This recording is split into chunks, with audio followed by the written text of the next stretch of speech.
Good morning to everybody and welcome to the Economic Times CEO Breakfast brought to you by Accenture. I am Alokesh Bhattacharyya. I'm Senior Editor of the Economic Times and I will host today's discussion along with my colleague Suchetana. Hello everyone, I'm Suchetana. Good morning to all of you. I'm Senior Assistant Editor with the Economic Times. I welcome you all to today's discussion. Today we will chat with top leaders of India's mining sector, and the topic at hand is Mining Sector 2021 and beyond. Joining us today on the panel are Arun, Misra, CEO and whole-time director, Hindustan Zinc; Ambar, Timblo, Managing Director, Fomento Resources; Sharma, Managing Director, Jindal Steel and Power Limited. We also have with us DB Sundara Ramam, Vice President Raw Material at Tata Steel; Vinod Kumar, Managing Director, Strategy and Consulting, Chemicals and Natural Resources, Accenture in India; and David Burns, Managing Director, Natural Resources, Global and Growth Markets Lead, Accenture. David, incidentally, is joining us from Melbourne. Isn't that right? David, welcome. Welcome to all of you. Morning. Okay. Welcome to all of you. Yes, is that fine? We have... Yeah, okay. So we'll do a short context before we start today's discussion. The economy is back on the growth track. While India is expected to grow more than 11% this year, OECD expects global GDP to grow by 5.6% this year. And IMF's projection is very close at 5.4%. Global economic output is projected to turn to pre-pandemic at around Q4 2019 levels in the first half of this year. These are all expectations, and of course the trends are pointing in that direction, but there are several variables out there. Most critical one, of course, being the speed of the vaccine rollout in India and in other countries, and the fact that let's hope that no other, really venomous strain of the vaccine hits us. So when the pandemic hit, mining companies globally and in India moved to conserving cash, deferred capital expenditures, and they either halted or slowed project activity. But overall capital spending in 2020 ended down about 3% when compared to 2019, which is not that bad and much better than some other sectors. Now in 2021, things are looking up. Government stimulus, strong economic revival in Q2, Q3 are making 2021's prospects quite bright. In fact, globally, 10 to 15% increase in capital expenditure is expected in the mining sector. Not only globally, in India also, activity has picked up and commodity prices are rising. Sales of metal products, starting from kitchen utensils to cars, they've all increased. Companies engaged in mining activity are seeing a brighter future. Now, that is important for the country's overall growth because traditionally 1% growth in mining results in an increase of 1.2 to 1.4% in the growth rate of industrial production. One direct job in mining creates 10 indirect jobs. And there are several challenges too that need to be addressed on priority. It is important to re-engineer the process of granting permissions and licenses, unlock reserves by faster exploration and commercialization, address issues such as illegal mining, land acquisition, perhaps reimagine how green clearances are given in this country, and reduce cost of mining through rationalization of taxes and duties. So it's quite heartening actually to see the government realize the need for urgent reforms and to increase private participation in the sector as it prepares for auction of at least 500 mineral blocks. But as the mining sector leapfrogs into the future, technology will be the biggest game changer. Yeah, and technology not just for business process efficiency, but also for other critical aspects such as safety in the mines and sustainability initiatives. But before we begin this discussion, I will invite Vinod from Accenture for his opening note. Vinod. Hi.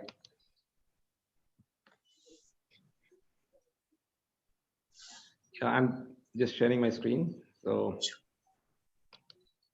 yeah. Can you see my screen? Yes. Sorry, it's just putting on slideshow mode. So good morning, everyone, and thanks Alokesh and Suchetana for such a great start. I think it's my privilege to welcome all my eminent fellow panelists, Mr. Misra, Mr. Sharma, Mr. Sundaraman, Alokesh, Suchetana, thanks for getting us all together here. And my dear colleague, David Burns, joining from Australia. I think we are part of one global network. It's a small network across the mining crescent of Brazil, South Africa, India, Indonesia, Australia, and it feels like one connected team. So great to be here because we are really looking to work in a global world. Incidents in one part of the world impacts another, and it feels so good to be a part of that network, which kind of brings the best practices from one place to another. I think given the pertinence of this topic to India's economy currently, and as you highlighted, Alokesh, in your speech, it has a disproportionate impact on the GDP, on the job creations, and nothing could be more topical than this in the present time when you're coming out of the pandemic.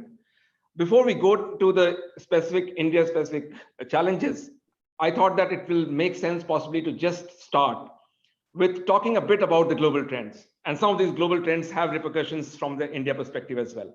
Here, I've just tried to capture a few which are most prominent. And the first one of those are advancing the future of mining. We say that future is here. We are already staying in a post-digital era. And everything that we talk about today in terms of enabling the people, reimagining the work, increasing productivity, engaging the community, and enhancing safety and productivity of people are linked some way to the technology. But technology is not an island. It's about taking all the things together to create value and lead the progress. So that's definitely everybody that we talk to, either in the government or the industry leaders, are focused on very clearly digitalization and technology as one of the key levers for us to move forward and create value for the companies, the economy, the society at large. So very great to be in these exciting times when we are living the future actually, and the future is going to get more and more exciting. But what we are also seeing is that it's not the power of one company, because mining operates in the ecosystem of larger players which come together to generate value. We are seeing trends of joint ventures happening across the chain, but we are also seeing how companies are leveraging the ecosystem. Gone are the days when you have one company try to do everything, especially in mining, where no matter the size of the companies, no matter the role that the companies have to play, I think the ecosystem coming together to generate value is one of the key things that we are seeing in the market. And one of the very interesting point here is that the new mines that are being developed today, and the government has, even in India, it's exciting to see how people have started seeing the development of mine right from the beginning, together with the ecosystem partners, right from the inception, leveraging the technology, but bringing all the ecosystem partners together. We'll see more and more of that. Of course, this topic of ESG is more prominent in this industry than, should I say, any other industry. I mean, not just, it creates a lot of value for the economy, for the society, but at the same time, mining has a responsibility, and responsibility towards creating an economy which does not consume more than it gives back to the society, to the country. And that responsibility the leaders of today have to take.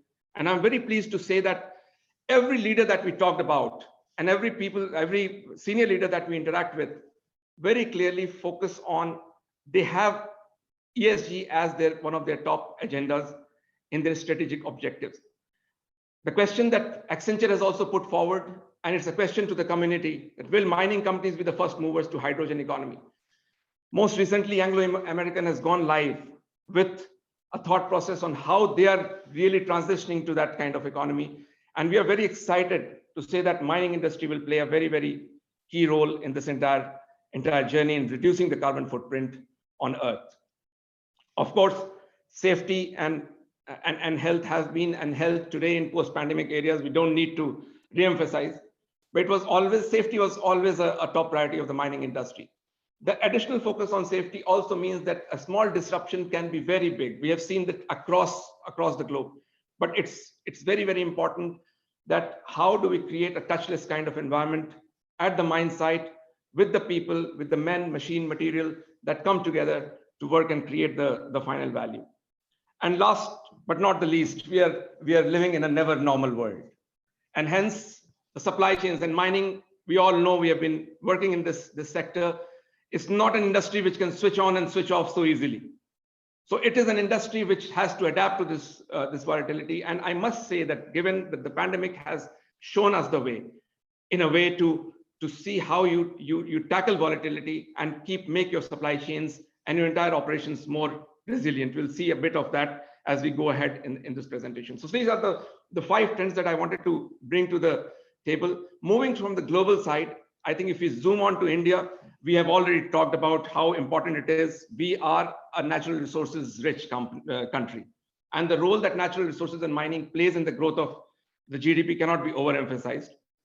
Of course, the government is promoting policies which will make India Atmanirbhar, self-reliant, and Make in India is one of the key things. Mining sector is playing a very, very key role in enabling that entire thing. We are seeing increased participation and investments by government of India with greater transparency. As somebody says that it's the red tape has given way to red carpet. And I think that's a welcome change. That's the kind of change that we wanted to see all through. And here we are very pleased to see that actually the actions are meeting, the intent that was always there. We have a very thriving end user industry. And I think we are living in a time when the pent up demand has just burst up. I think the key challenge right now is to meet the demand and meet it responsibly and economically. And I think that's where I think mining sector has to see how do you scale up in these times while not taking care of the cost, safety, and productivity issues completely on your radar. We'll talk a bit about it.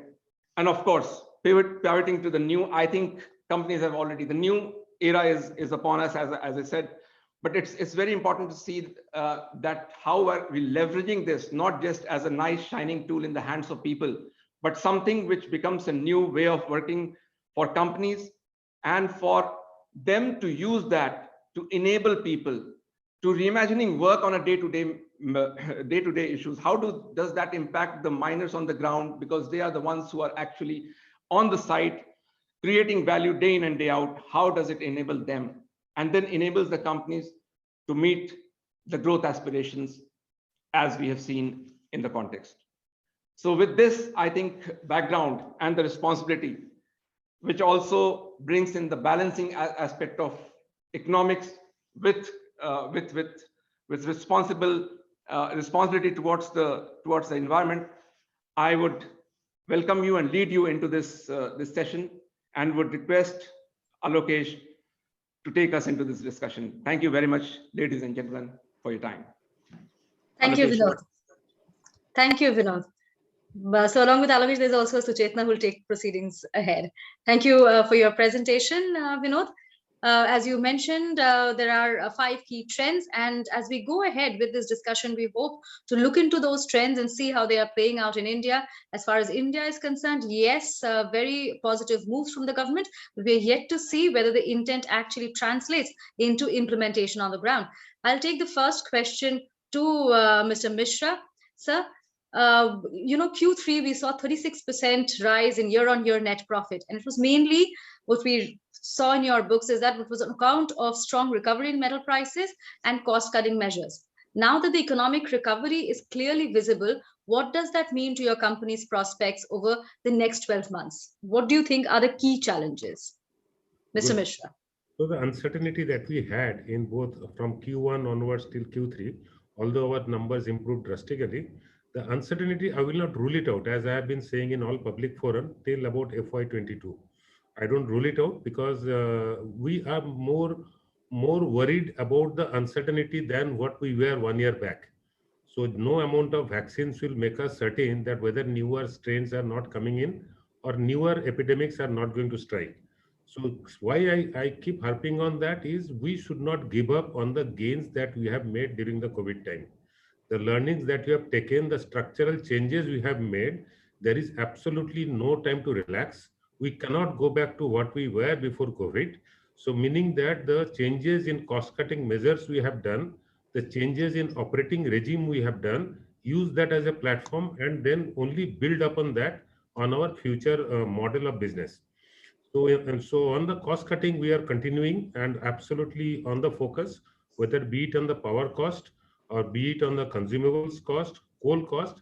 Unfortunately, the sectoral recoveries in various sectors are different. And so although the supply chain is getting connected, but it is not getting uniformly connected. To give you an example, for last 10 days, we are suffering for lack of supply of cement. Suddenly, India is growing in all proportions in infrastructure, all industries are coming back, and suddenly you start feeling shortage of cement in the market and prices have started shooting up. Then you have the coal. Suddenly everybody has started, going up. And now again, the coal prices have started going up. So while the supply chain disruption was the theme last year, right now the supply chains are connected, but they are ununiformly connected and you have newer challenges. Now people are almost ready to pay any price but get the material. So although you want to hold on to your cost cutting measures, but in your effort not to disrupt operations, you are ready to pay whatever people ask for. So that's what we are seeing now, whether it's the metal prices or consumable prices or fuel prices, everywhere there is a sharp rise, and that rise has to be tackled by operational improvement. And that's where I think what Vinod was referring to, digitalization, is coming in handy, that every industry, including mining, are understanding it is only with huge application of digital technology that you can make operational improvement. The low hanging fruits, which are already over in the last decade, current decade has to be the very, very difficult solutions in operational angle can be done either by applying predictive models, digital twins, experimentations through digital technology, application of automatic process controls, applications of centralized control towers operating multiple plants, multiple mining equipments operated by common operator through tele-remote. Everything which can be done remotely with an expert, one person operating 20 things is the name of the game. And that's how newer areas of cost cutting will come in. The focus has to be there. Focus on HSE health has to be there, but that has to be done differently compared to the way we were doing earlier. Thank you. That's quite a lot of thoughts and very interesting thoughts. And Mr. Sharma, I'll come to you on this. So, is your situation, you'd say, similar to what Mr. Misra is saying? Demand is rising, but there are newer challenges. You're using a lot of technology, and if we noticed from your numbers that even last year during the lockdown, there was 100% MOM growth in steel exports from your company, right? And the production was also registering growth. So how are things now, and what kind of performance as well as challenges are you looking at in the medium term, say over the next 9 to 12 months? Mr. Sharma of JSPL. Mr. Sharma, you're on mute. Yeah, good morning, and thank you very much, Mr. Misra and Mr. Vinod. They have already set the stage. Most of the points are covered. We are in a steel industry, and of course, we have done very well during last 10, 11 months time, and especially during pandemic. So thanks to the Indian Railway, and thanks to Government of India, who supported us in terms of transporting iron ore and coal from ports, also from our mines, back to our plants, and then finally finished goods to the port. So we could register our highest growth in terms of EBITDA, in terms of overall tonnage, and also in terms of exports. We will be touching about 45,000 crores of sales turnover this year, despite of pandemic. I would say pandemic didn't affect too much in overall numbers. Rather, it helped us in finding the new markets, new ways, and how to cut down our costs. So we utilized this particular situation, as rightly said by Honorable Prime Minister, that there's always an opportunity in difficult times. So JSPL emerged as a profit-making company after a period of about 6 years of continuous loss. And today, we are amongst the top EBITDA generators in the country in our steel sector. I think perhaps either at number 1 position or number 2 position.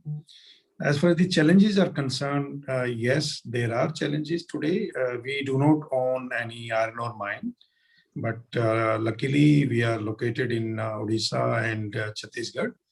We are in a position to source iron ore from NMDC, from OMC, and also from the private miners in the state.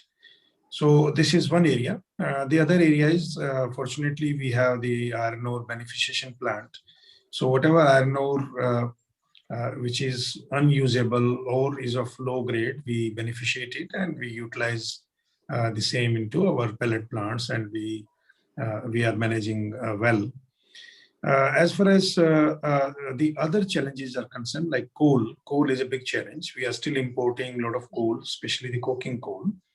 And JSPL has come with a technology, first time in the world, to produce steel through DRI and electric arc furnace route based on coal gasification. So this coal gasification plant we commissioned somewhere in about 2013.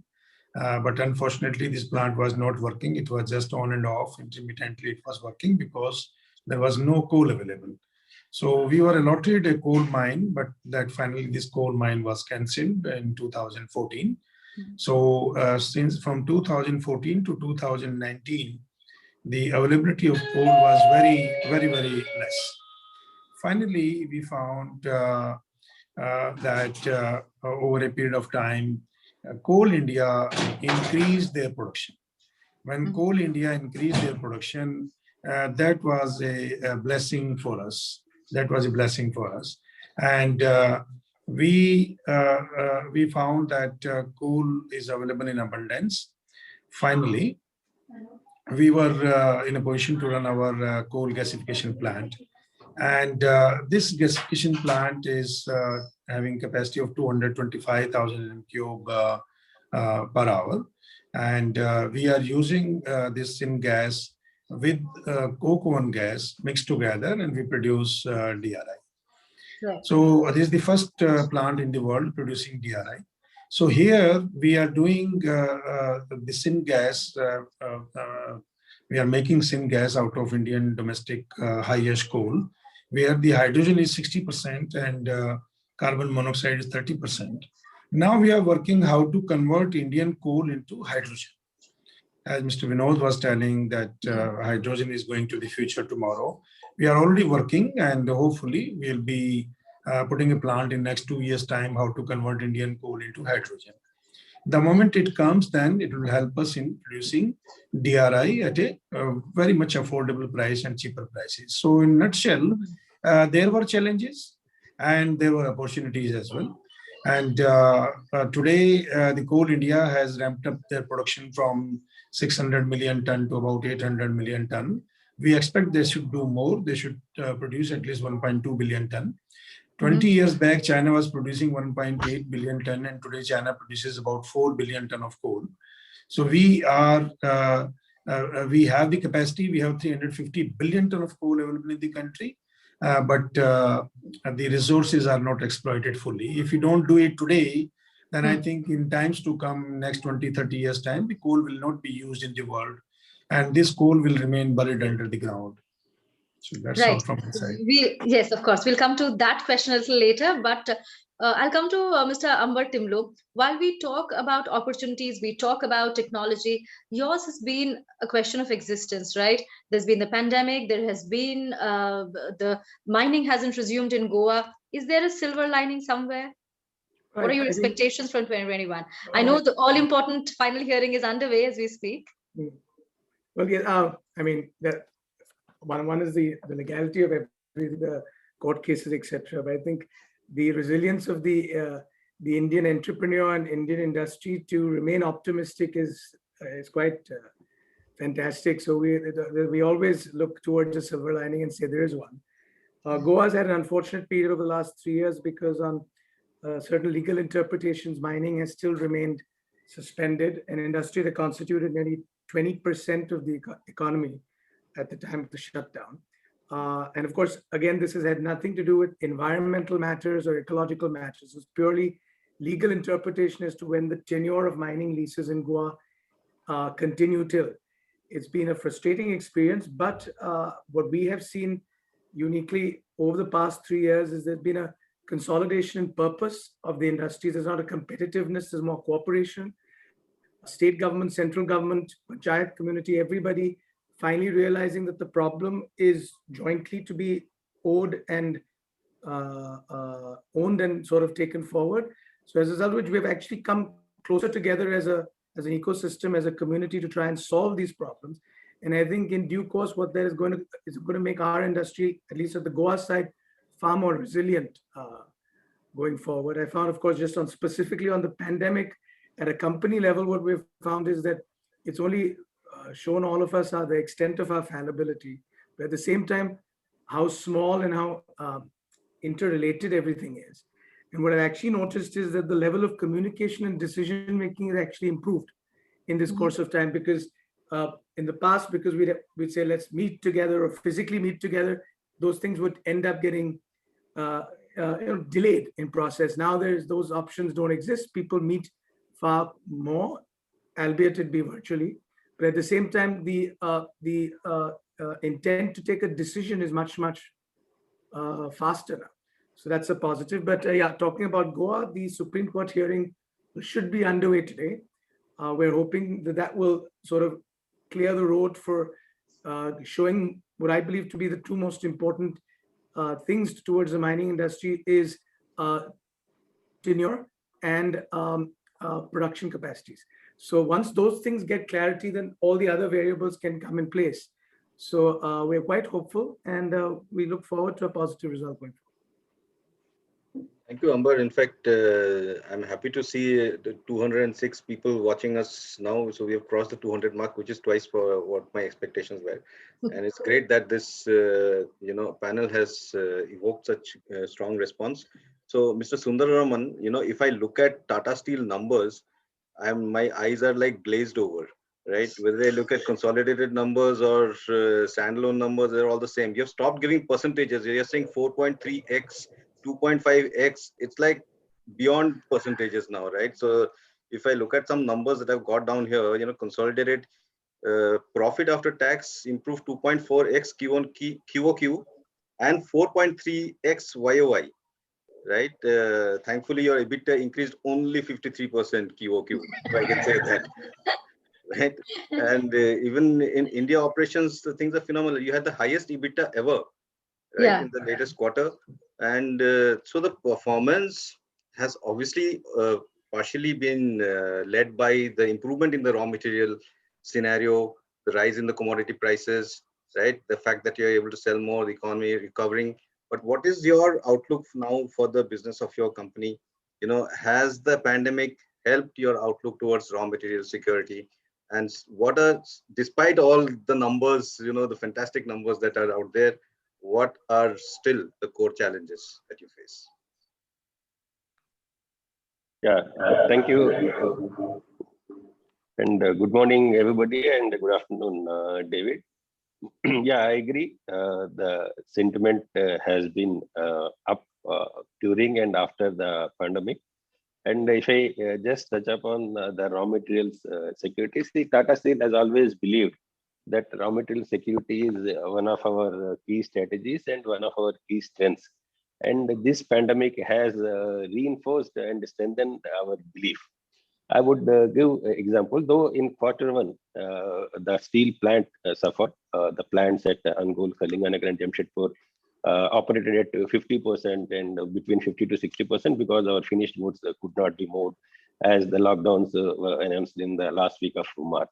So as in many of the countries across the world.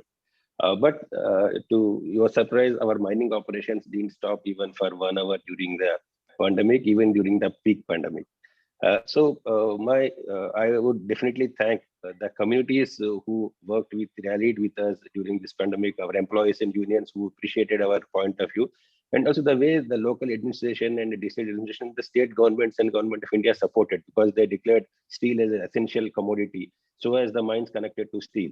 So we never stopped the one. At the same time, as my previous speaker, Misra, mentioned, that the uncertainty still remains. It's not that uncertainty is over and everything is now going forward. So that, and if I just zero in on raw materials, as I'm mentioning, so in raw materials, what has happened? One is Tata Steel, the way we have been operating, suddenly the agility has come into our systems, and the way generally at least 1/5 of our officers used to be either on air, on train, or on road, meeting customers, meeting people, and meeting stakeholders and all. Suddenly with the digitalization, everyone is connected to virtual meetings and all. We got a lot of time, and the way we took the decisions, absolutely faster decisions, even at senior leadership level, and also communicating to the last person within hours. So through various groups and all that. So that has given a clear cut what is to be done for each and every employee. We are almost 35,000 employees in Tata Steel, and including contract employees, there are another 35,000 people. So this communication, and also the way all our hospitals, even the remotest hospitals at Normandy, Joda, Jharia, West Bengal, we convert them into COVID hospitals with the help of the decentralization. So we have given that assurance to our employees in the communities that production is important, but your health and your safety is far more important for us than the production. And ultimately that drove the production. So when they found that our doctors are 24/7 taking care of the entire hospitals, and our HR people, security are front-ending the entire operations, that gave confidence to the communities, and that helped us in seamless operation of our mines. And to just give an example, 100% self-sufficiency Tata Steel has always looked for, and we achieved that in the last 9 months or so. And coal, we have 30% domestic and 70% we import. But during this period, almost we increased to 55% of our coal basket. It's a domestic coal and the rest from outside. At the same time, the way Mr. Sharma also mentioned, the railways have been they have been competing with us in agility, and the way they have made the rakes and all available to all of us, and also from the ports, whatever imported coal we wanted to bring in. So all this have happened seamlessly, and even the government of India, the way the rules have been changed to suit the operations and all. So these all helped us. It's not that only the corporates have done wonders. At the same time, the entire ecosystem has done really a wonder. So that has helped us in increasing our entire profits and EBITDA. At the same time, the challenges are not over. In FY21, though we see that we may end up good results in FY21, but FY22 is going to be much more challenging. The raw material front, though we may see that we may try to increase our self-sufficiency in iron and increasing our coal basket on domestic front. But the way, again, we have seen some surge in COVID cases across the globe. I'm not talking about India. Touchwood, India is still across the world. So those are because as it's globally connected, the concerns and all these are still they're there. So though raw material front, I say that things are under control, but we need to see maybe Q1, Q2, we'll get to know whether the prices, steel commodity prices and everything which has been rallied up, whether it is still going to be there or it is going to take a nosedive. So these are things, and also some of the global issues which are now Australia, China having the issue, and also these are how they are going to affect that even the raw material prices and all these need to be seen. And the concern, if you express one concern, I say still the logistics is going to be a concern because everyone is increasing production. Almost 10 to 12 million ton of steel is being produced every month. That means we are now going to touch 120 million ton. So all the ecosystem, logistics and all need to be geared up to make it happen. That is what is one of the things which I come to mind. Thank you. Right, Mr. Sundara. As you speak about the challenges, we just recently saw that the World Economic Forum there's been a shout out from there for Tata Steel, because you used the pandemic to actually innovate, incorporate a lot of strategies to use data analytics better, is what I recently read. I'll come to David with that question. Do you think that COVID has actually accelerated mining companies thinking about innovation and technology, while World Economic Forum only has maybe called out Tata Steel's name, but there's an entire movement towards that happening among mining companies in India as well as globally? Thank you for the question. I think the answer is universally yes. I think there is no doubt that the terrible situation that's been brought about by COVID has led people to a position now where many things that we thought were previously impossible have now become possible.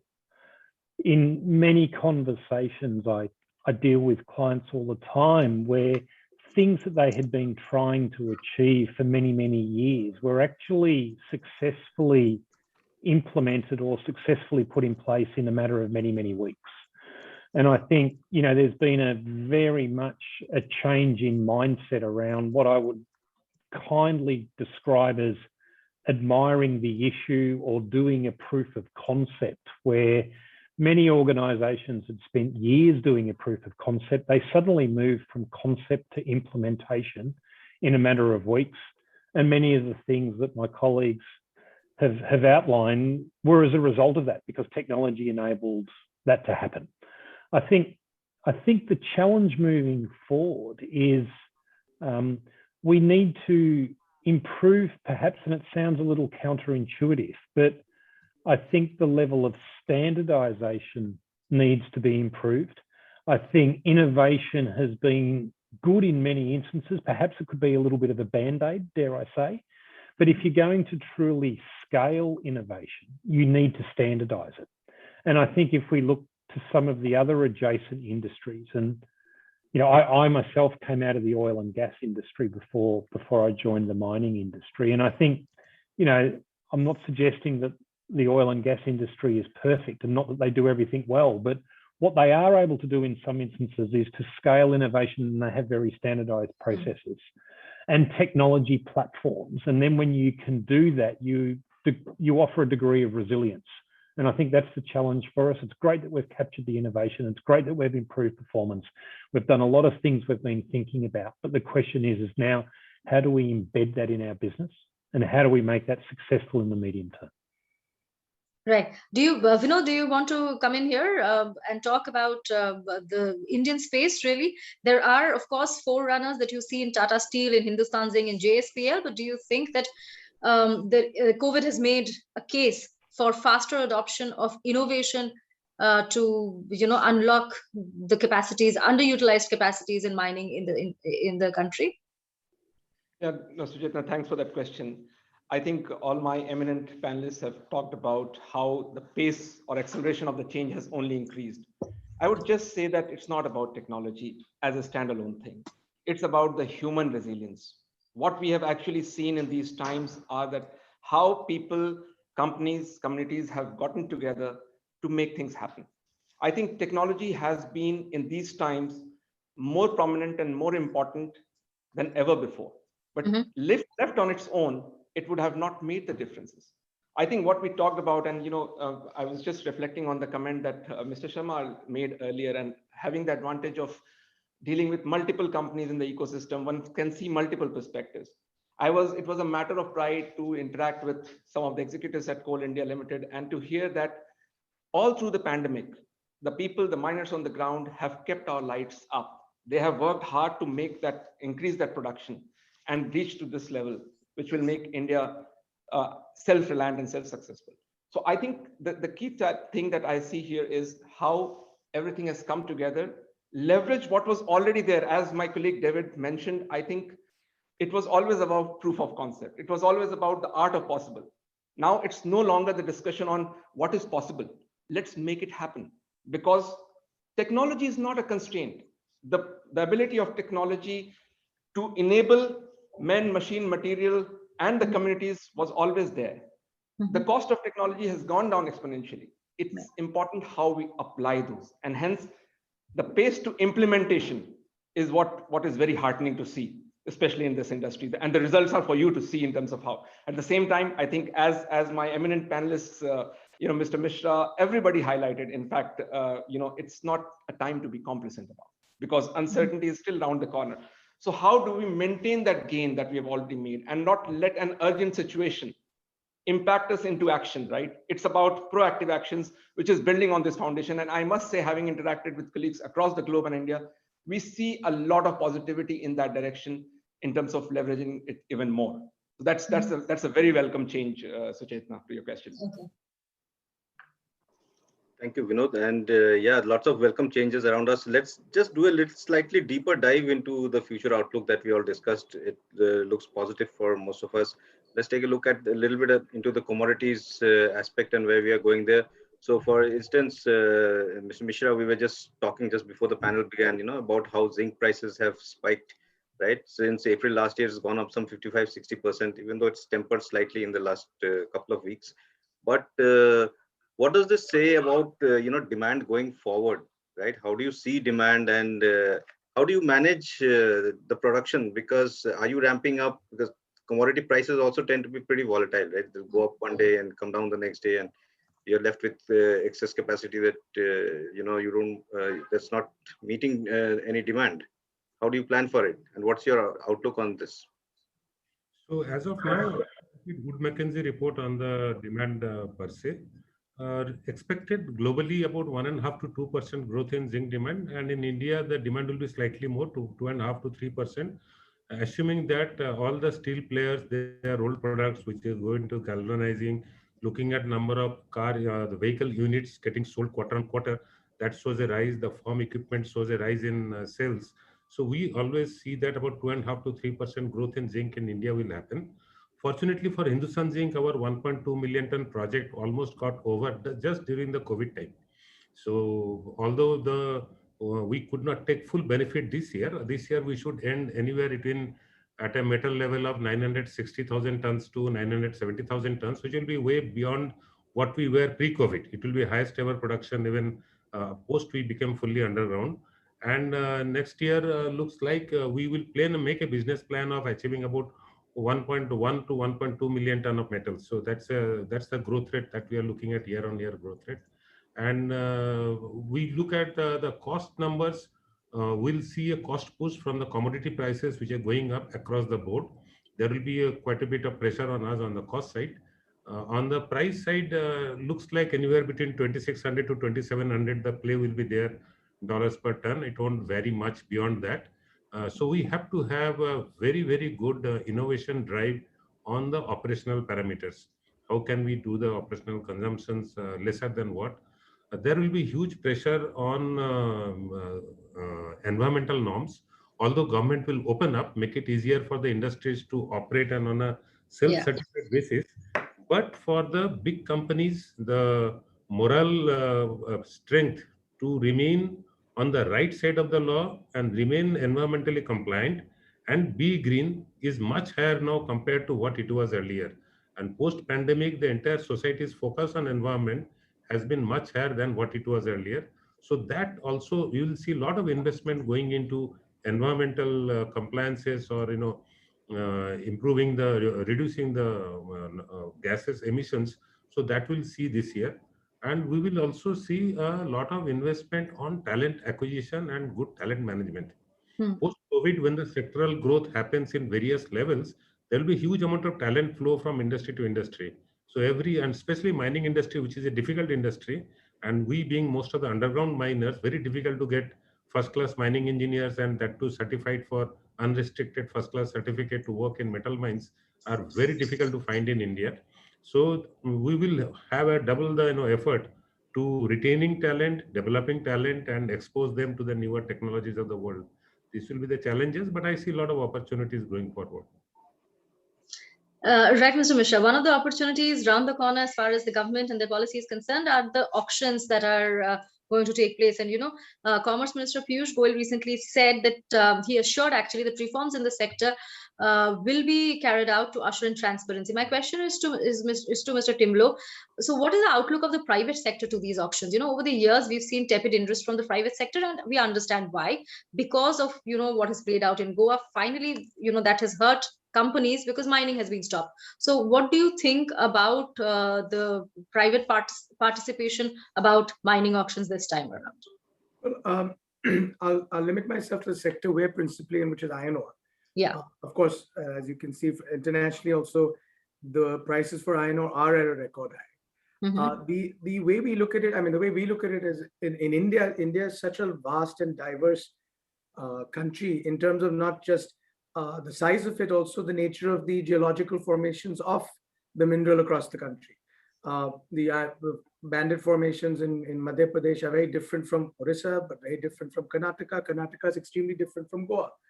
To take the case of Goa is, we can call it geologically in India, but geographically in India, but geologically it's actually designed to be closer to a steel environment such as China. Because just on a simple cost basis, the cost of transporting from Goa to a steel industry in Karnataka is 2.5 times the cost of transporting from Goa to China.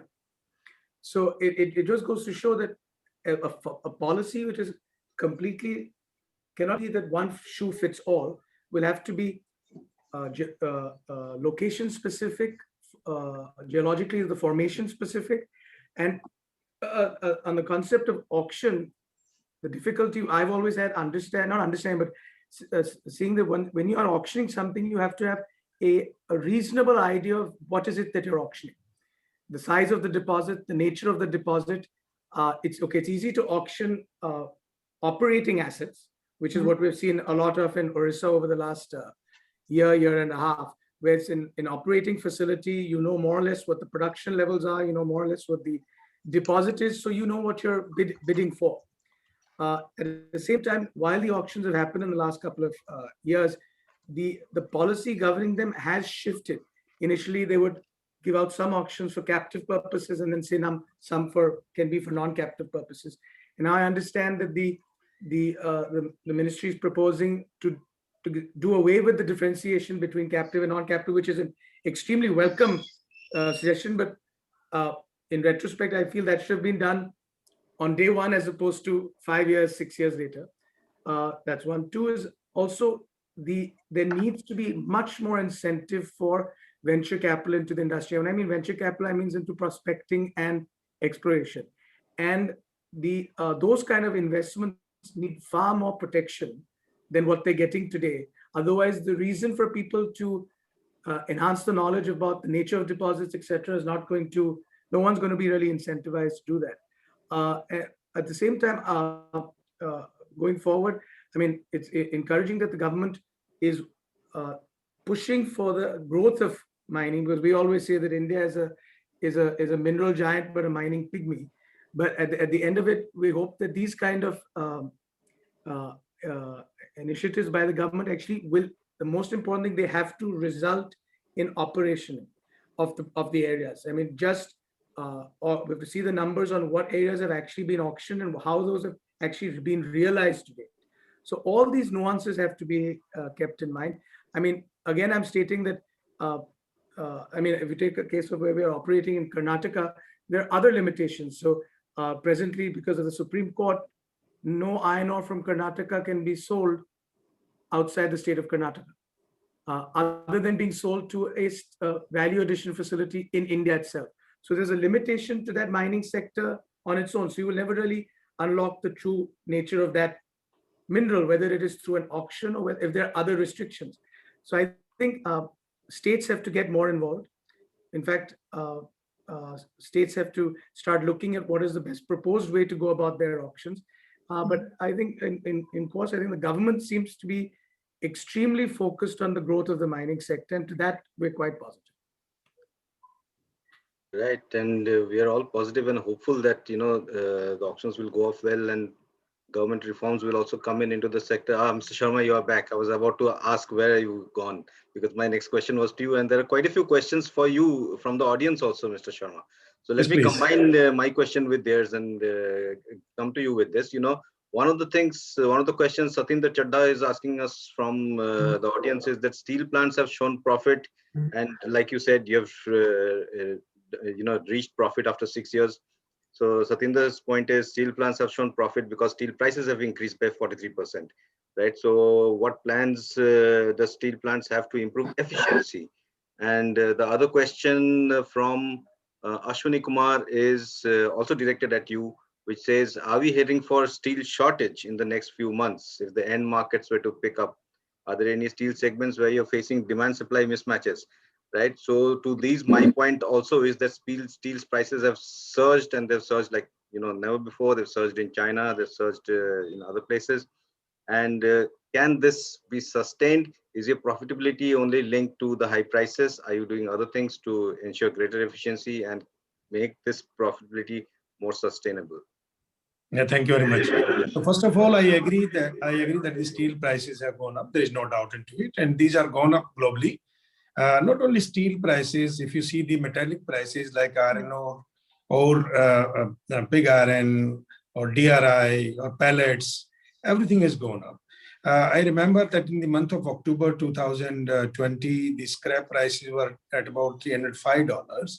And today the scrap prices are around $500 or $510. So there is an increase of about 15,000 rupees per ton in the scrap prices. Similarly, the pellet prices today, 65% of pellet is traded through plants at $260 per ton. It used to be $170. So that is again a $90 of increase, which is too much of increase. Similarly, the iron ore, if you see the $195 is the 65% Fe iron ore in China. And finally, the $172 to $174, the low grade iron ore, that is Fe less than 58%.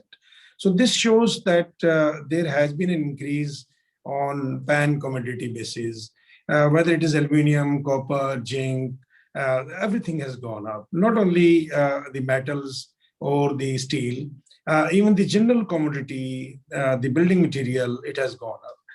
We have witnessed in and around Delhi, in NCR, the industrial land prices have gone up by multifold. So like places in Noida, Gurgaon, Bawal, Sonipat, all this NCR belt, the industrial land prices have gone up by 180 to 200%. And this is what's happening everywhere. The petrol prices, diesel prices, coupled with the coal prices, everything has gone up. During pandemic time, we were buying coal from Coal India at 45 paisa per megacal, and today we are buying at 85 paisa per megacal. So everything has gone up, except the coking coal prices, which were at about $120, then reached to $150, and then again came down to $95, and now it is $114 to $115. So coking coal prices are under pressure, and these prices are because of Chinese embargo on coking coal from Australia. So now coming back on the costs, perhaps I would say the steel industry as a whole in India, they are amongst the lowest cost producer of steel in the world. And I believe JSPL is amongst the 3 or 4 lowest cost steel producer in the world in terms of efficiencies.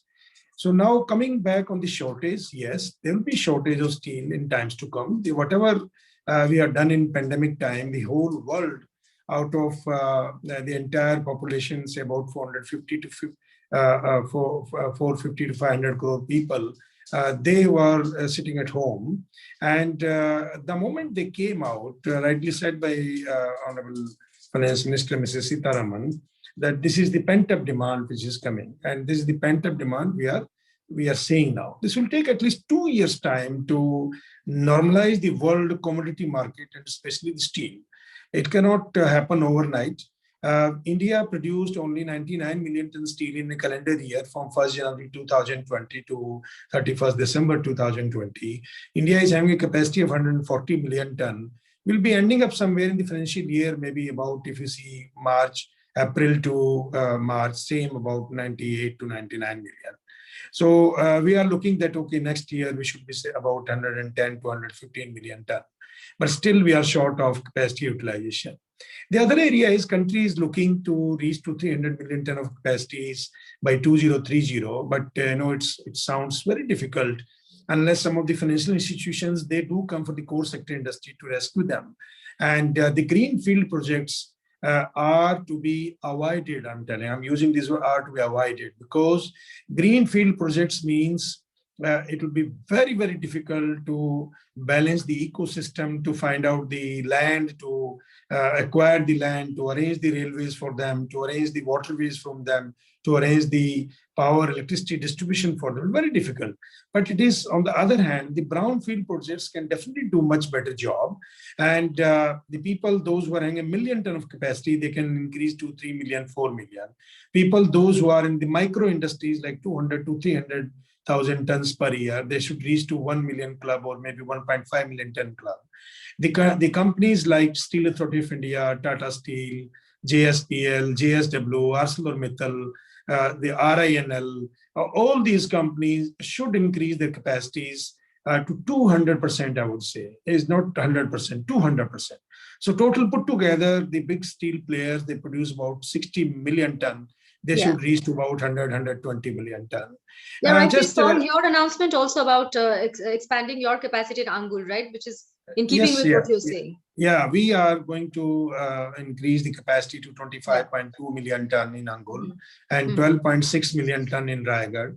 So we intend to reach to about 50 million ton capacity by 2030. And this is what the demand of the day. And Government of India, I'm sure they will support the steel industry. Because if we don't do now, I'll tell you a very alarming figure. In 2025, we'll be importing steel worth about $40 billion. And by 2028, we'll be importing steel worth about $100 billion. And 2030 will be short of steel, and our import budget will be $130 billion. And you can imagine, you can imagine that what is going to happen at that time. So there'll be overall shortage of steel. There'll be all of shortage of iron ore, metallics, coal. So this is what's going to happen. Now, what is the answer? The solution is, we are in an uncertain world, of course, but there is a solution. The solution is, we have to maximize the iron ore mining. We have to maximize the coal mining. God has given us a lot of reserves, a lot of minerals. We must exploit them, utilize them. And then we should think how to convert coal into gas, gas into liquids, gas into power, gas into diesel, gas into petrol, gas into fertilizer, and also gas into DRI and steel making.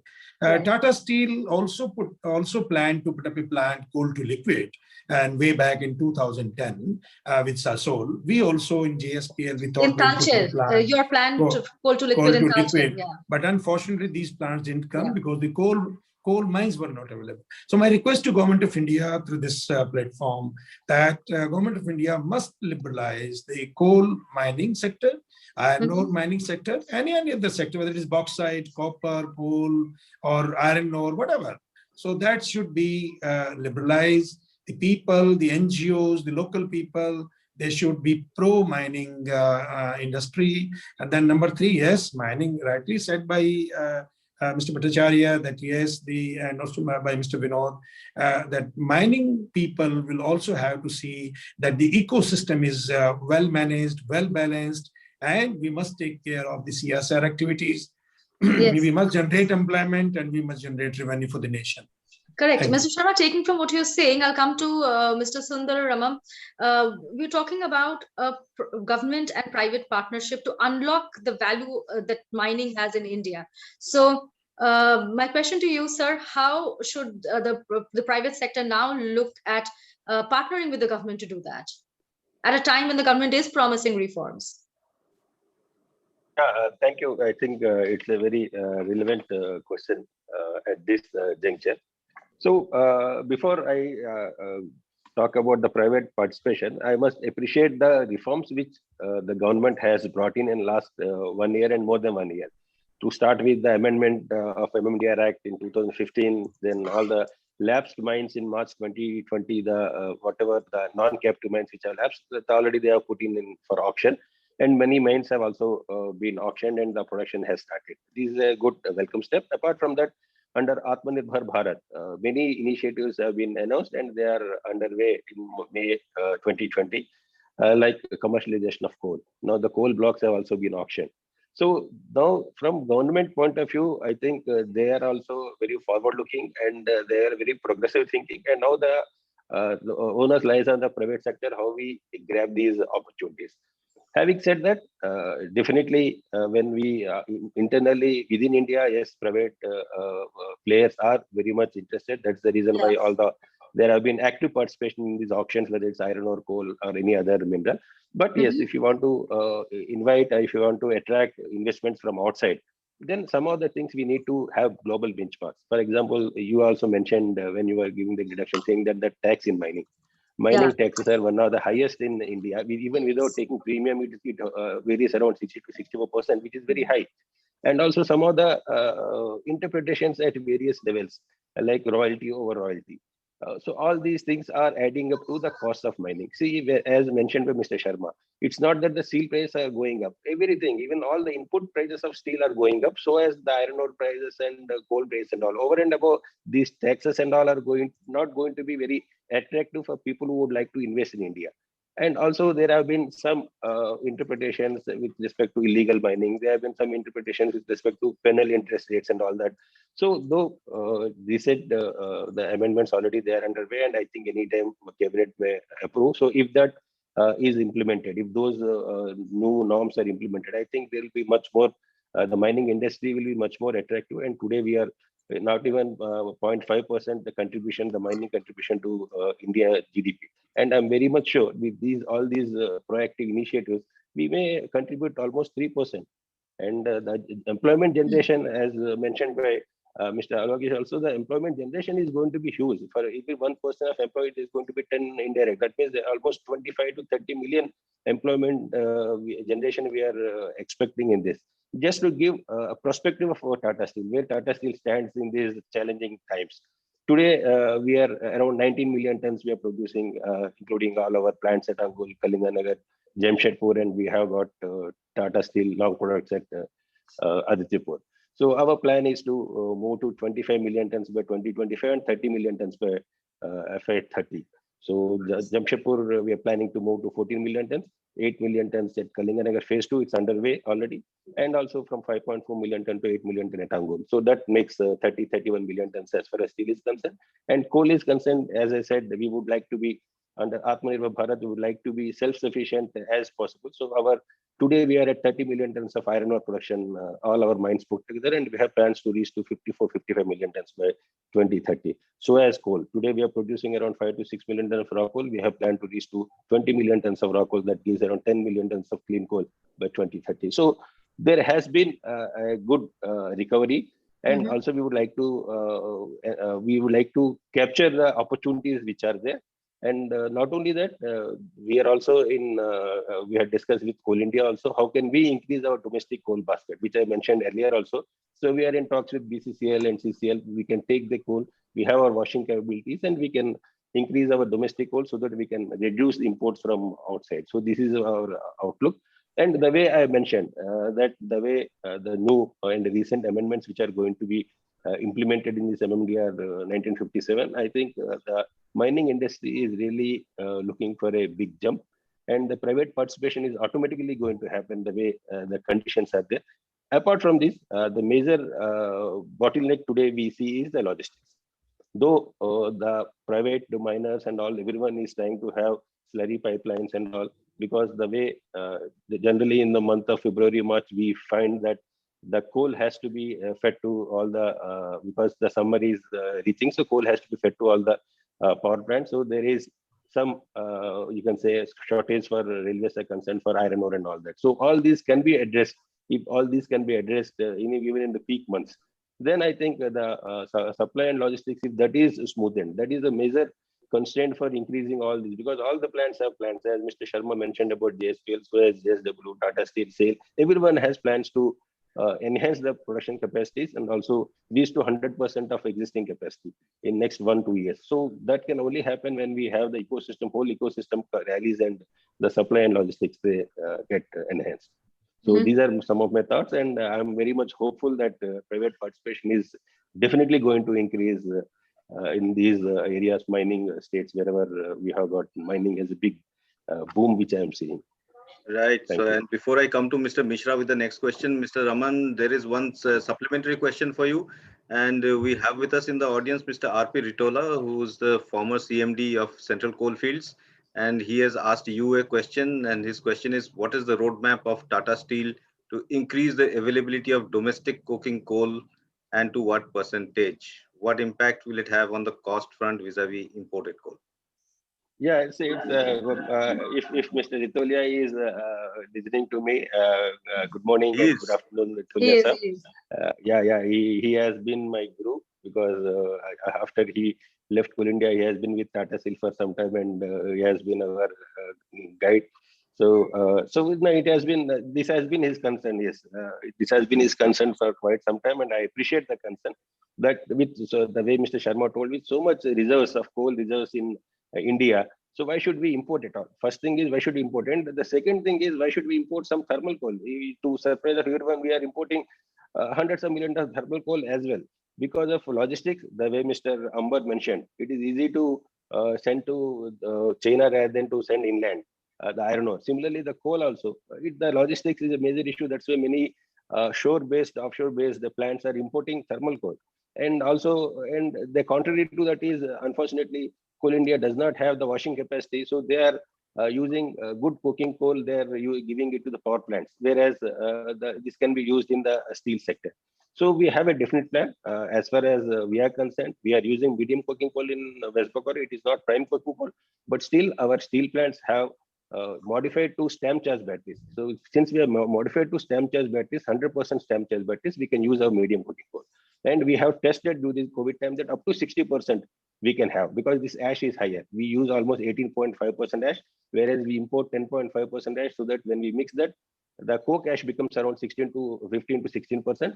Though it's a bit difficult for our steel customer, but still they are willing to accept this coal. So that's the reason why I told that we are increasing our coal capacity to 20 million tons, raw coal capacity in West Bengal.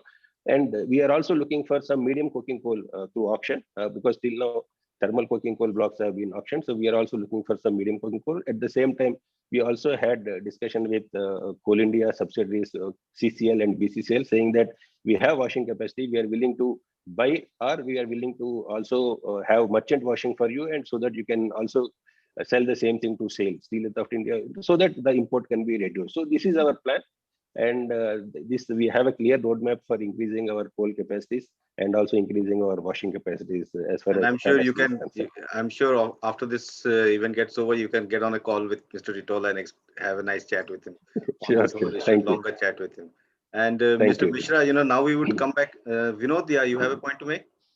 No, I think just, while we are talking about the government policies, I think it's also very important to reflect back on some of the things that we discussed in terms of how fundamentally the cost structures, because, external situations will keep on varying, and it's a never normal world.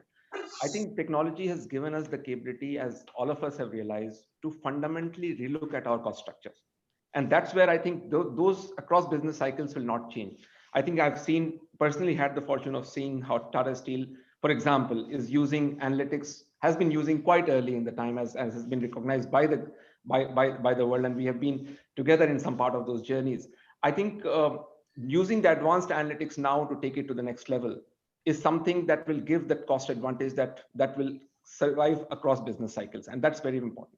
Second, I think when we talk of digital transformation, for example, in the context of today, while the changes are happening, I think how do we use the on-ground technologies very, very effectively to seamlessly create value? Because there are islands of excellence, as we have seen, where you deploy the best of machinery, best of equipment, but how does the throughput increase? We talked about Coal India Limited. Right now, I think it's very important. It's not just about putting a new flashy equipment in the middle of an ecosystem which does not support. So people have started thinking about how do we look at the entire chain and increase the throughput of the chain through connectedness across the equipment, using the data to take faster decisions at the right time, remotely, as well as on-site actions, and fundamentally relook at how we leverage the ecosystem logistics, because it's not one company which is leading to that output. So that's on the operational side. I just wanted to reflect on the points that are all very, very, very critical points, and it's happening. On the capacity side, I think it's very, very important that everybody is talking about capacity increase, and it's heartening to see the investments that are coming in, and hopefully that will catapult both the mining and the metal side to the place where India really has to be, the rightful place.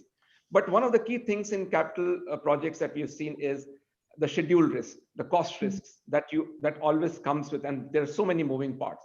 I think we have had the experience of working with some of you here as well as globally, to create, let's say, a platform, a digital platform, which helps manage things in a more proactive manner than it has in the past, and giving people the capacity to take decisions ahead of the problem and not a post facto kind of thing.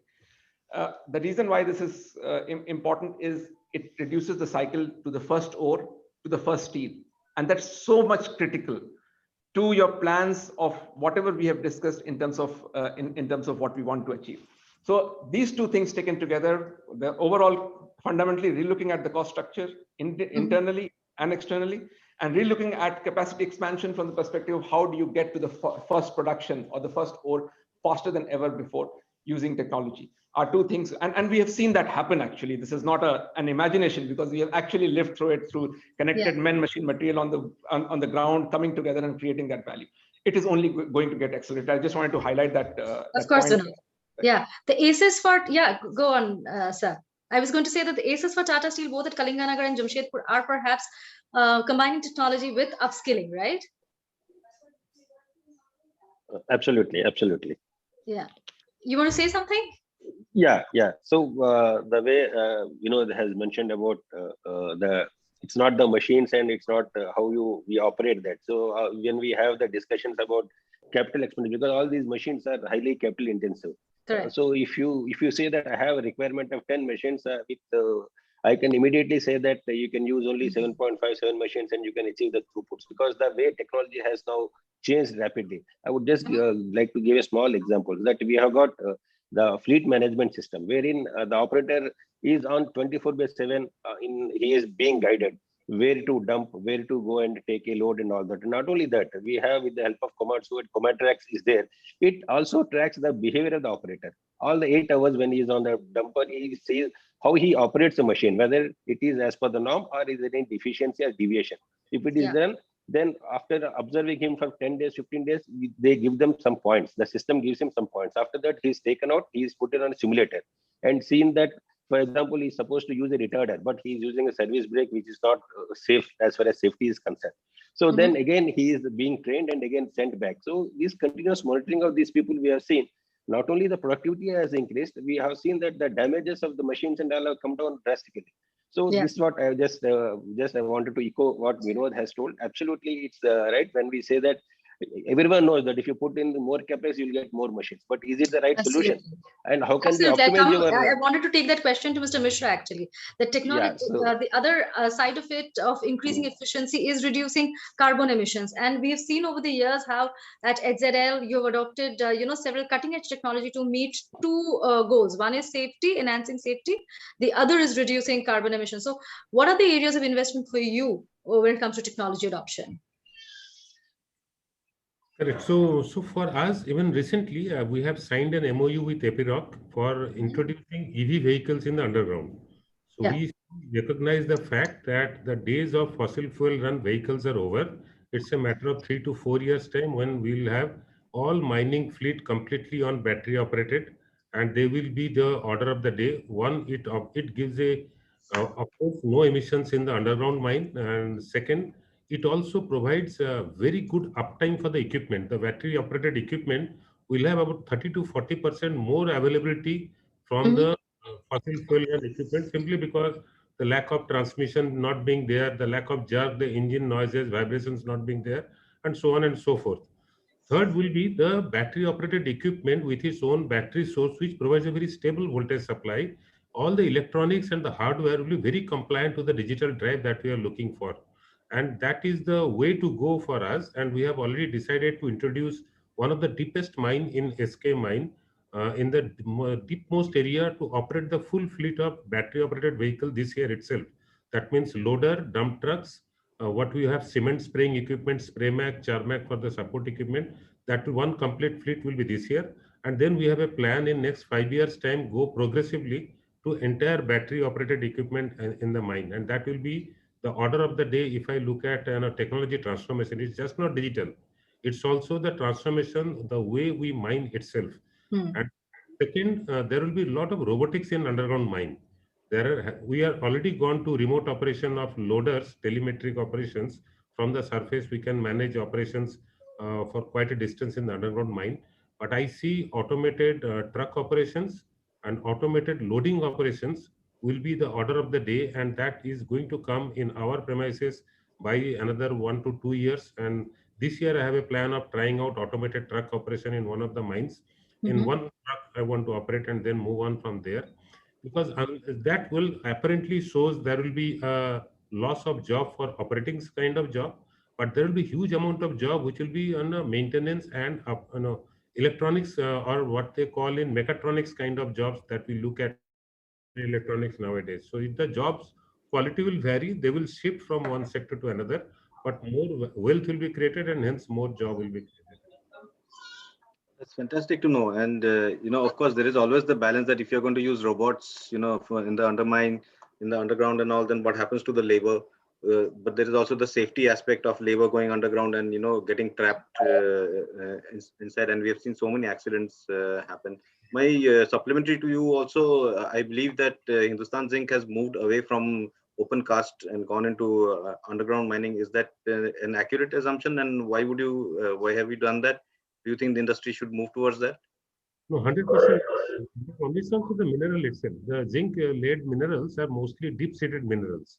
So it's ore bodies which will go up to 1.5 kilometer, still not fully explored. With the available technology, what we have explored, about 1 kilometer below ground, we have found the mineral, and beyond 1 kilometer, we have not been able to explore.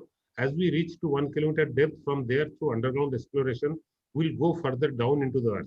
So, and that is where I think so much of discussion on policies. There are two things I will put there. One, it is not so much about policy. It is more about interpretation of policy when rubber meets the road. And that's what the industry faces. And those interpretation issues need to be resolved. Second, you cannot have one kind of policy for all minerals.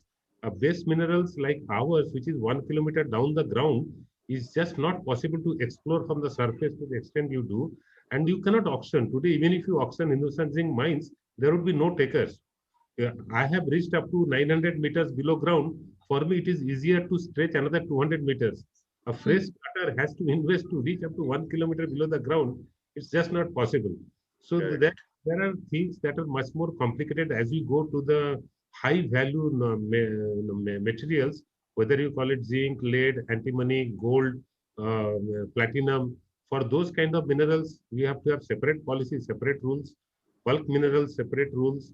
Maybe India adopts a full federal structure. Every state makes its own rules for minerals that the state, rather than center dictating rules to all the states to in the same manner.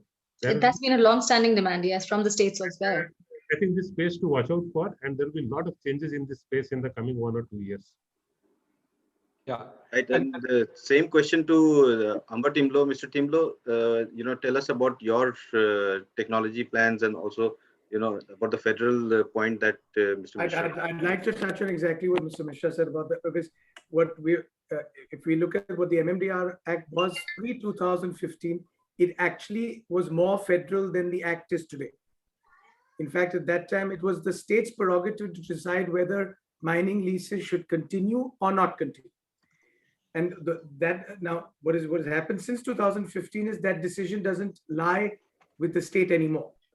So if I have to just give a negative feedback on that point, is that no better person than the state to actually realize at the ground level what is and what is not, especially when they are, like Mr. Misra talked, there is an operating asset that is substantially invested, not just in the physicality of the mine, but the ecosystem related to that mine, the community related to that mine. So to disturb that midway would not be appropriate. At the same time, certain types of minerals and their formations, you really don't know specifically how that happens until you explore over a continuous period of time.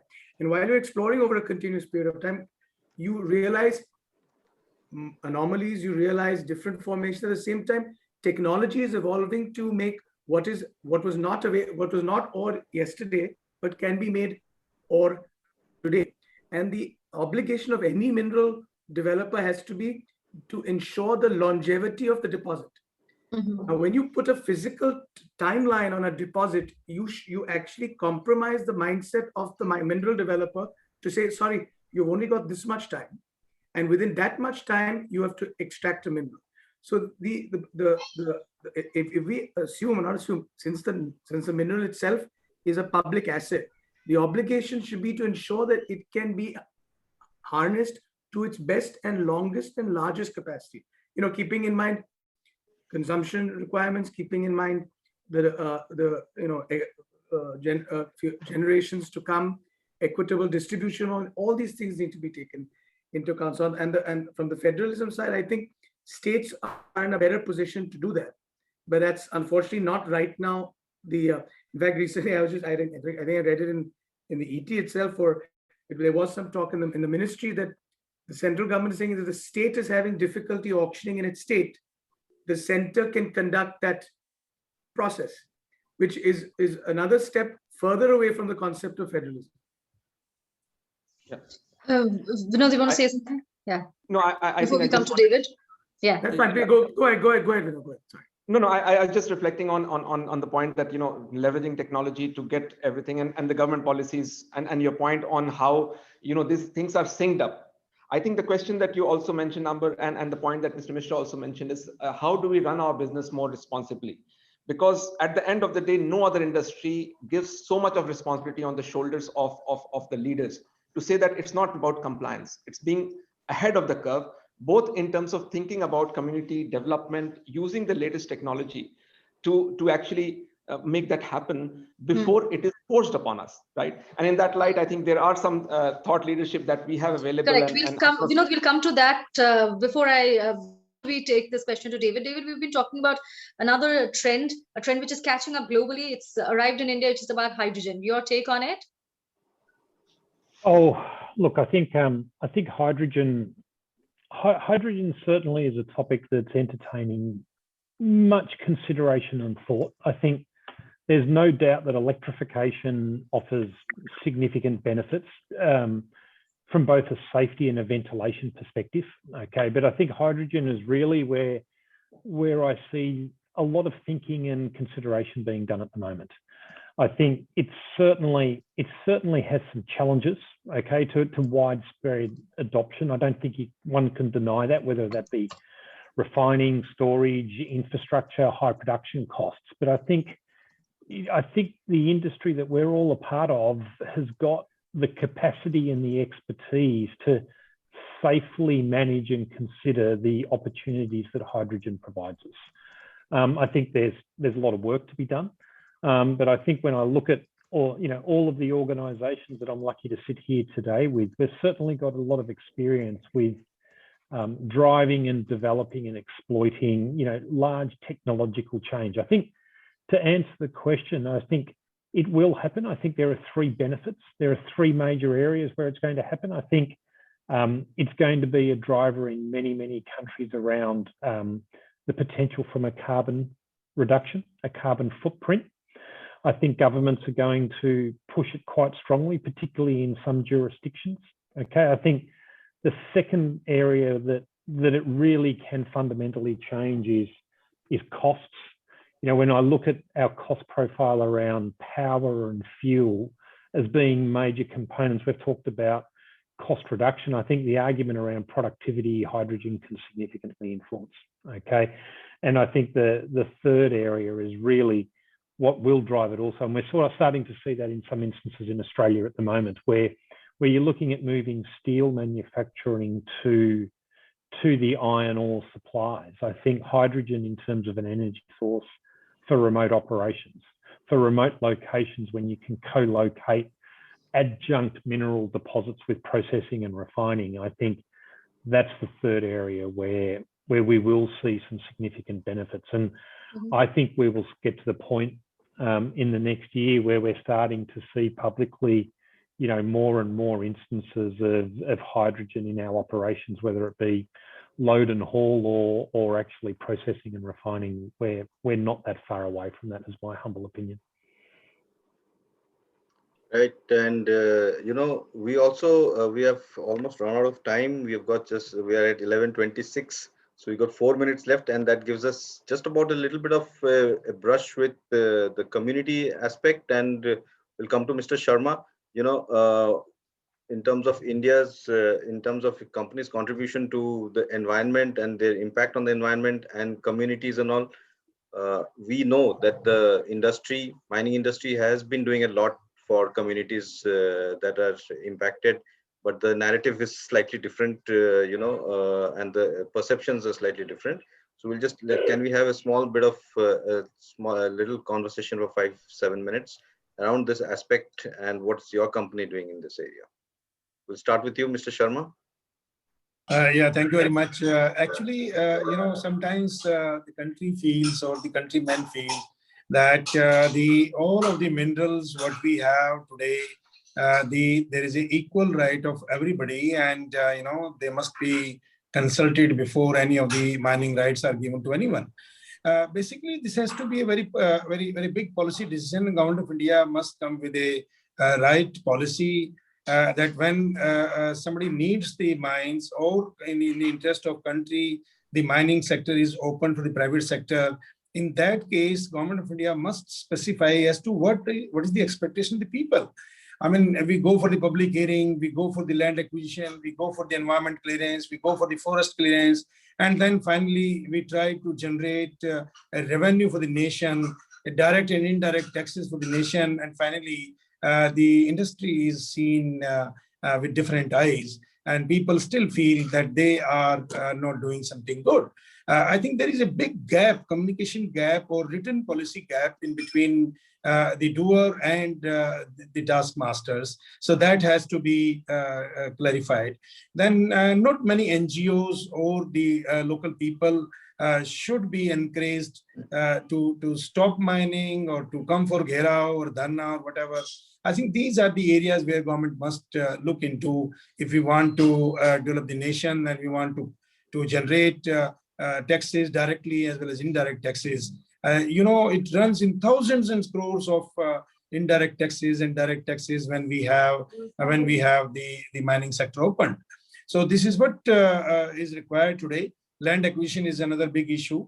Then the farmers' issue is another big issue. So all these issues can be addressed with a very, very transparent policy formulation at the level of government. And of course, the industry must try to adapt whatever is asked for. So this is what I can explain. I'll go with the same question to Mr. Sundara Ramam. I remember a few years back, Mr. T.V. Narendran had said that responsible mining is a mindset.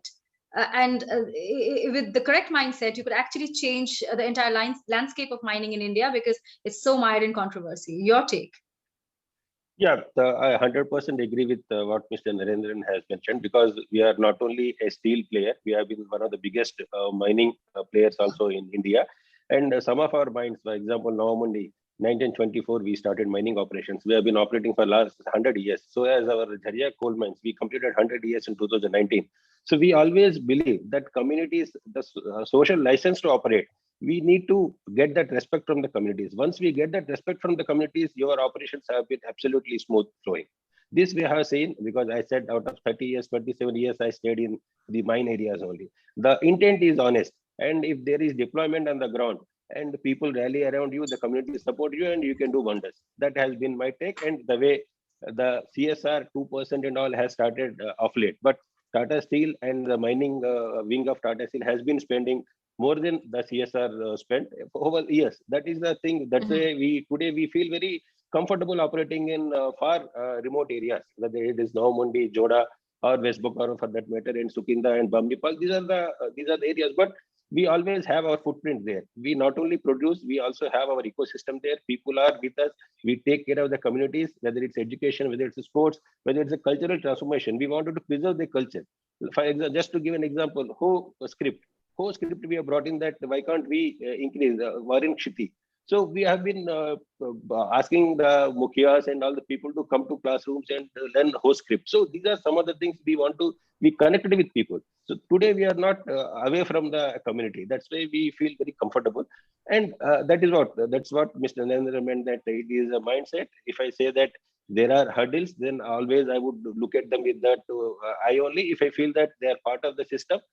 For example, just only 20 days back, we have selected 23 women for operation of our HEMM, the 100-ton dumpers, all of them from the local communities. And they have been, even in the interview, the enthusiasm which they have shown, and the way we have got the welcome move from everyone around, it's really encouraging for us. So these are some of the issues. If we don't take them along, if we wanted to be an island of prosperity, then I'm sorry, we can't do that. We can't do mining in India. We need to take them along. That has been our practical experience. It is not that something which I'm just speaking about.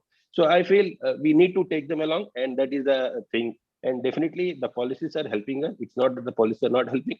Unless you have their take, unless I explain him what does a public hearing mean, what does an environmental clearance mean, what does a Gram Sabha mean to them, and how can they give us so that we can also give them back if I increase my production and all. So these are the way we have annual business plan internally. We have an annual operating plan external with all the Mukhia, Munda, Maki. We have every 6 months. So every quarterly we have. You ask these things, we have done these things. and this is the thing which we are going to complete in next 3-6 months. So we have the plan. So because of these things, I think I always felt practically I have seen that we have the respect and we feel that we are credible. Whatever we speak, we do there in the ground. We get that social license to operate. Awesome, that we have faced in also. Absolutely awesome. I've also been to Jamshedpur and can sense the respect. And Mr. Misra, you have also been part of Tata Steel, right? So you're part of that legacy, and it's quite awesome. But tell us about Hindustan Zinc. The same question to you for Hindustan Zinc in terms of community engagement. So community engagement is prime in every mining location. No mine can sustain operations unless they engage with the community around. I guess what Mr. V.R. Sharma was referring to is there is a lack of transparency on the information. The district mineral fund money that the miners deposit, only thing government needs to do is put out that information in public. That is, every month come transparent in front of the society, put up that information that for your information, this particular mine has given so many crores to the mineral fund. Total fund value is this. These are the projects in this district. That will assuage a lot of anxiety among the people, because people around do not see this. They know that mining companies are paying some taxes and duties, but they don't see what is the fund value, what are the projects being done on that money. And once they come to know that, a lot of things will be assuaged. Otherwise, what happens is we do CSR, and the world thinks CSR is the only way through which mining companies are contributing. They don't see the huge amount of money is locked up in mineral fund, which they are contributing, and the spend pattern is not transparent. Nobody sees that amount. There is no disclosure to the public that these are the projects, this is the fund given, last month production so much, fund given so much, and projects are this much. Just put out that on any kind of medium and in public, you will find huge change in people's perception about mining. I'll go to Mr. Timblo. What we saw in Goa really is that how, the entire sector there got mired in perhaps propaganda-driven activism.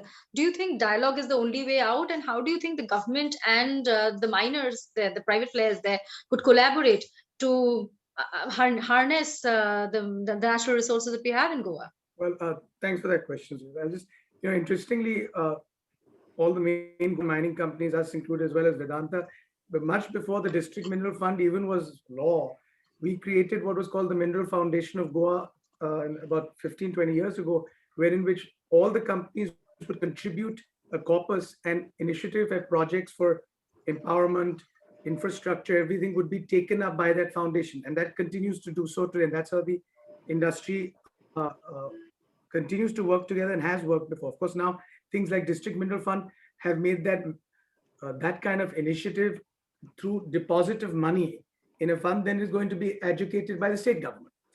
At the same time, I agree with what Mr. Sundara was saying also, is that if you have to have the intent. If the intent is to do the right thing, and our industry has been working in Goa for the last 75 years.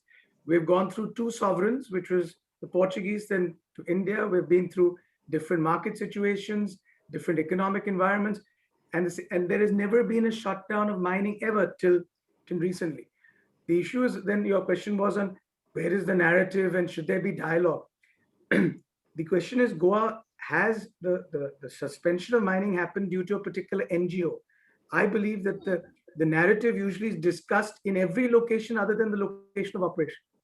And the people of that operation are not part of that narrative, because this is being educated by people who don't come from the mining area, are taking up so-called public interest litigations in forums that are not at all ever seen these mining areas or what these mining areas develop or based on. So I believe in the course of time, statutory and judicial forums need to also test the authenticity and the bona fide of the party making the complaint. At the end, so of course, we are in continuous dialogue at the ground level.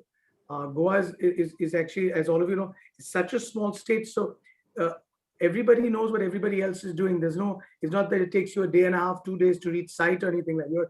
You're from one end of the mining belt to the other, you reach within 2 hours. So there's constant dialogue. And I believe aspirations of people will always keep changing. There's not going to be a fixed scheme that's going to keep people satisfied. As generations change, their aspirations to be better, earn more is there, and that requires continuous dialogue between the operator and the community. Right. Yes. Thank you, Mr. Timblo, for it. We've completely run out of time, and we'll go to Vinod for his final words to sum up the great discussion that we have had today. And I'd like you to propose a vote of thanks as well. No, thank you, Suchetana, and thanks to all my co-panel members. I think this has been a fantastic discussion. I think hearing directly from you, as from your practitioner lens, having lived this and lived that responsibly, I think has given us a lot of insights from all of you individually. And the key thing that resonated very well, personally speaking, is the authenticity that came out in everything that you talked about. Having interacted with some of you personally in this arena and seen your companies work in this direction, I can vouch for the fact that this authenticity is the thing that will drive all of us in the future. And that's a very important point. Just to, summarize or reflect on the things, there is optimism from outside in terms of the environment. There is technological capability available to us to make fundamental changes in the operations to get the right output. There is an imperative on social responsibility that has been further accentuated. And today's time, you're not thinking about compliance. You're thinking about, as some of you mentioned very, very clearly, about development, about engaging the community and taking this together. Just like technology cannot be an island, mining symbolizes that it cannot be an island. It has to work in the ecosystem of the communities. And the right to operate comes also from how you take that responsibility. So it was excellent listening to these points. I think the next key set of things will be to really put the right capacities in place faster, responsibly, and fundamentally look at the cost structures as we have discussed in some of these parts, leverage those capabilities to march forward together in this journey. And as Ambar, you also mentioned during, there was always potential, right, in the sector. Now it is the time to realize that potential.